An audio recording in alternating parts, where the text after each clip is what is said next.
最近，巴基斯坦竟然要把所谓的国家剩余电力用来搞比特币挖矿和 AI 智能中心的建设，从非法到国家战略，巴基斯坦这是怎么了？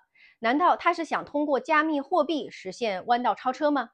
我们今天呀，就来捋清楚这件事背后的时间线、它的政策逻辑，还有大家最关心的问题：这件事儿和我有什么关系？能不能投资？有没有风险？首先，我觉得有3个概念，正好借这个话题呢，咱们讲清楚。数字货币、稳定币、加密货币，这3者到底有什么区别？哪些是合法的？哪些风险巨大？哪些未来可能影响全球的金融格局？这里面呢，最广义的就是数字货币，英文是 digital currency，它的本质是电子化的货币形态。你像我们手机里的微信余额、支付宝零钱，那其实都是最基本的数字货币的形态，电子银行账户。但是注意啊，它的本质仍然是人民币，只不过是数字化呈现了而已。中国的央行数字货币呢，是中国人民银行发行的法定数字货币，它的核心呢是国家信用背书，稳定、安全，法律地位等同于纸币。它是完全合法的，未来可能替代部分的现金。目前世界上已经推出央行数字货币的国家呢，包括中国、巴西、印度、尼日利亚、俄罗斯。本质上，这些国家的战略意图呢，就是去美元化，以及未来实施可以自主掌控的跨境结算。好，那什么是稳定币呢？稳定币呢，是一种号称挂钩真实资产，比如说美元、欧元的加密货币。那像我们知道的 USDT、泰达币、USDC 都是这类。叫稳定币，它们的价值号称是和美元1:1的关系，是加密市场中的数字现金，通常呢用来避险交易。但是注意，稳定币不一定稳定，稳定币的发行方是私人机构，它存在着信用风险、审计不透明，还有监管政策变化的问题。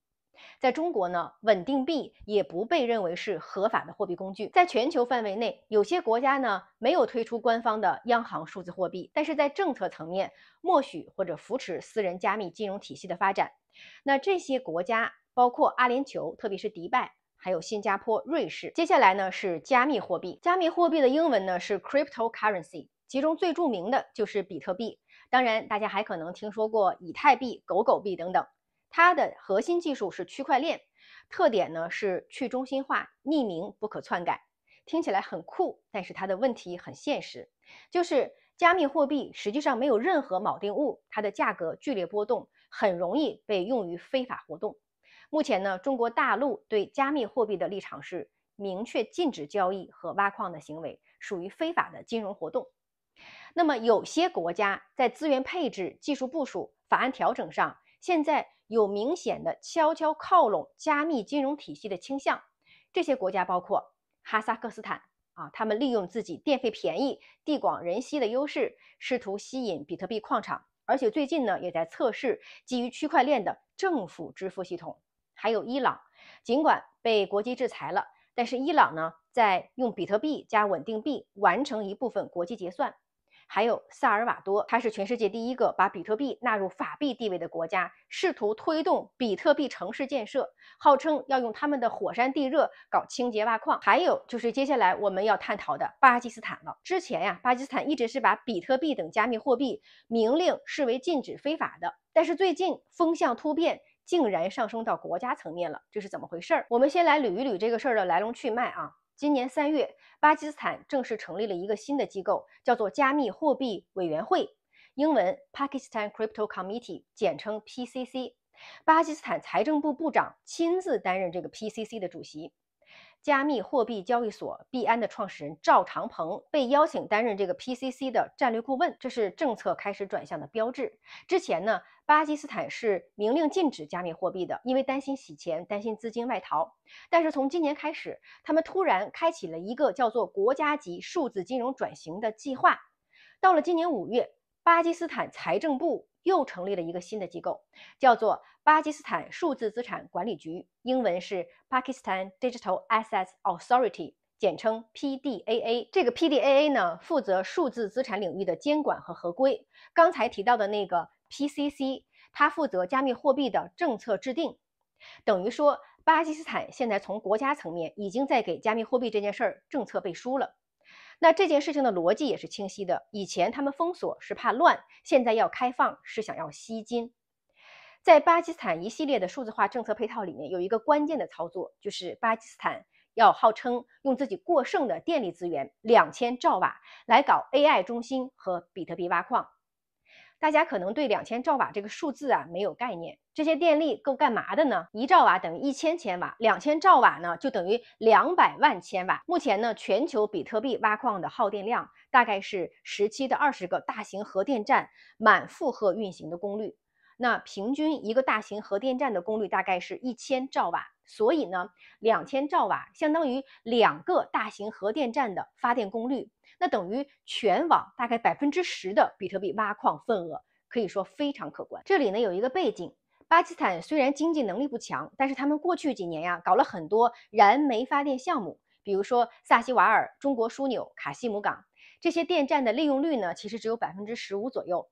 那主要原因是因为巴基斯坦经济增速不稳定，它的工业化水平低，重工业少，没有那么多工厂可以用到这些电，需求不足。第二呢，他们虽然建了电站，但是输电网很薄弱，很多偏远地区连不上大电网，发出来的电送不出去，只能白白浪费。第三点呢，政府电价补贴过多，反而导致电企财务困难。听到这儿，大家会觉得奇怪，怎么回事呢？就是政府在人为的压低居民和企业的用电价格，目的让老百姓少花钱能用上电。比如说电厂发1度电的成本是1块钱，但是政府呢让老百姓只付6毛，剩下的4毛政府来补贴。尤其是在选举之前，一些政府呢会人为的压低水电价格来争取选民，但是巴基斯坦政府基本上都会拖欠补贴给电厂，那导致电企就陷入了亏损，买不起煤，开不起机组，发不了电。所以呢，巴基斯坦有些电厂会故意让发电机组轮休，以控制政府补贴赤字。所以说，巴基斯坦建了很多煤电厂，但用不上，很多电力被白白浪费了。这2000兆瓦的多余电力，就是来自这些浪费的15%当中，以及那85%没用上的潜力。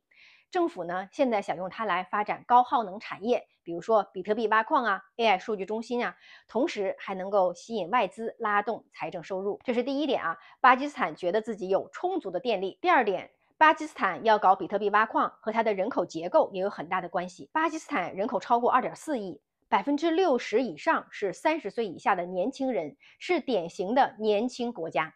目前呢，巴基斯坦的加密货币用户已经突破了2000万。预计年底会达到2700万，也就是说，巴基斯坦的年轻人当中呢，有将近1/5都是加密货币的用户。在2024年的全球加密采纳指数当中，巴基斯坦已经排进前10了。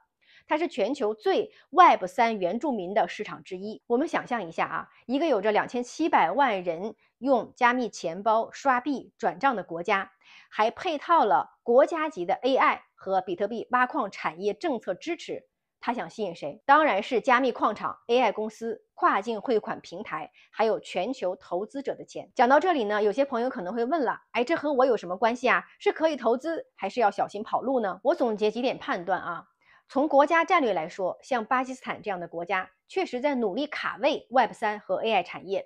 它提供的是一种低成本、高弹性、年轻化的产业土壤。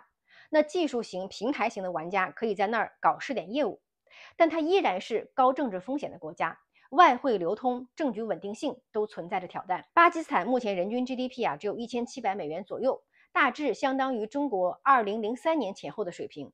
普通人的日常生活仍然是以温饱为主，整体的社会发展层级呢远远落后于发达国家，而且它的政局长期不稳，对外资和私营经济的稳定性始终存在着巨大的不确定性。